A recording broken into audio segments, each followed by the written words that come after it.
And after some initial flip-flop, a number of European countries have allowed Indian passport holders to enter their country. Germany is the latest one where some relaxation are there as long as the quarantine and other overall regulations are met. Now, there are chances of aviation sector getting revived soon as more and more vaccinations are happening. But what is the overall scenario for aviation in India and how quickly it can be revived? To talk all that much more, today we are joined by Vinod Khannan, CCO, Chief Commercial Officer of Vistara. Good morning to you. First of all, I would like to know from your side, overall, now many countries are allowing. So what's your status over on that? How do you respond to that?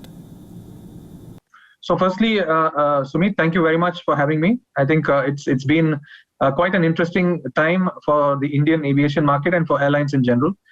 Like you rightly mentioned, I think it's been a very positive move. We see firstly that vaccination is becoming more prevalent in India and in many countries, and we are very happy and thankful that there are many countries which are now started putting in policies on recognizing vaccinated passengers. So obviously, it is something that we are looking forward to. We believe that it is something that will make us make possibilities for people to travel more freely, more easily.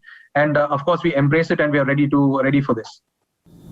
Also, now airlines are luring customers with many discounts. What is the point of giving now and why when you are suffering losses yourself? So the discounts which you've seen in the market, not just from us, but from many other airlines, currently we just ran a promotion called a monsoon sale, where the starting fare was around 1,200 for various economy tickets and sectors. And I think many other airlines have followed suit as well.